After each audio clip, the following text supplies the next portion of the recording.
How's it going, y'all? There's this trend going on recently. I don't know if you've seen it or not. I first seen it on TikTok where it's like, hey, draw your OC before versus after the trauma, because 9 times out of 10 you're probably giving your OC some trauma or writing it down. So this is what I essentially came up with. Start out with my OC Celeste when she's about like 8 or 9 years old, as you can see here. Dingy clothes, a model necklace, and an armband signaling that she is of Titan blood, so essentially treated as a second-class citizen in the place she grew up from.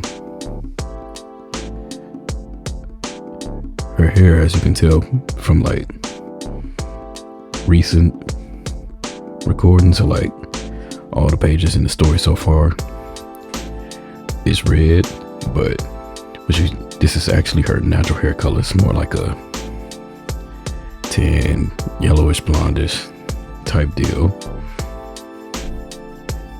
So like, I wanted to highlight just how more like, I want to say innocent, but even at this age in the story, she was still out here catching bodies and doing the work that was asked of her. But it wasn't that led her to feel somewhat damaged. I don't know how to put it. The way it's set up in my novels, Celeste and her older siblings, Helios, who's like 5 years older than her, and Eos, who's 10 years older, they essentially serve under the Olympians. Celeste was paired with Artemis, and she kept her out of conflict as best as she could, essentially teaching her the ways of what's good versus what's bad. But certain things happened. Artemis disappeared, and she found herself under the service of Athena, but that didn't last long because, without giving too much away, Athena also disappeared in the story. So she spent the remainder of her time under Ares and sometimes Apollo, who was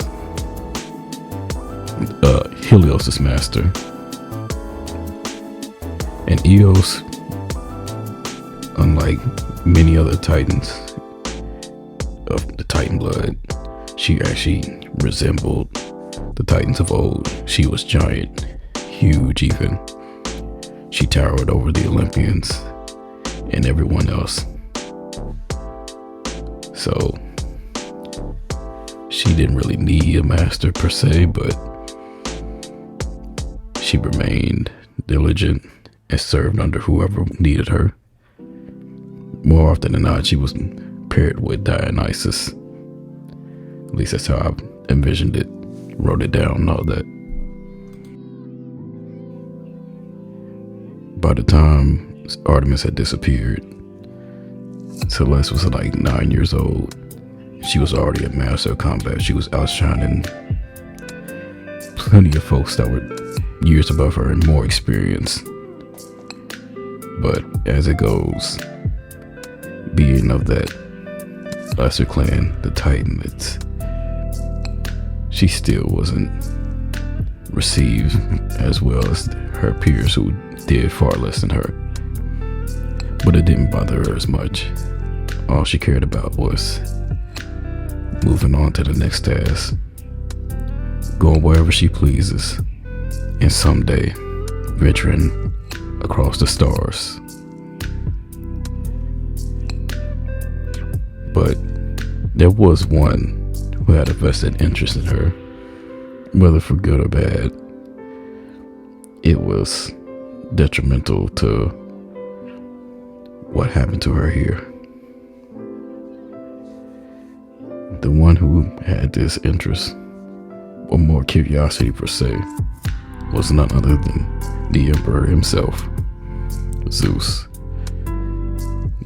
king of the mountain, king of the Olympians, and the Elean Empire. In the incident leading up to her becoming this, she was faced with a choice: either stand by and watch as Eos threw everything away, or take her place and risk becoming a fugitive, branded a traitor, being hunted by even her own siblings.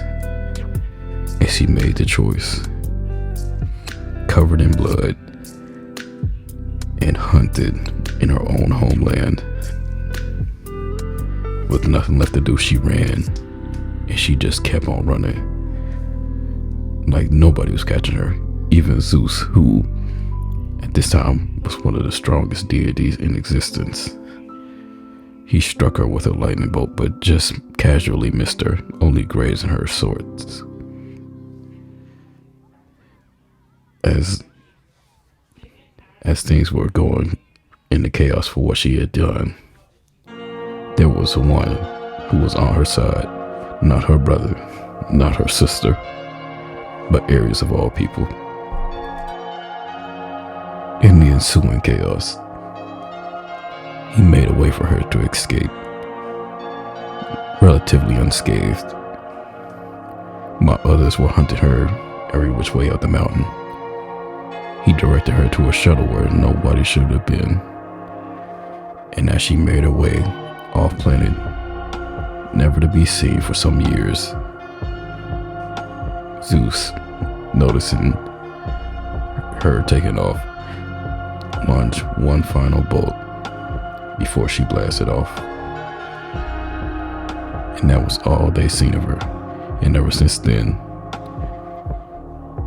without giving too much away, she found a Republic in Inari, which is essentially a coalition of planets that are against all the regimes, not just the Olympians and the Eleans. She found work as a hunter, a venator, who's basically a bounty hunter. She made friends, enemies.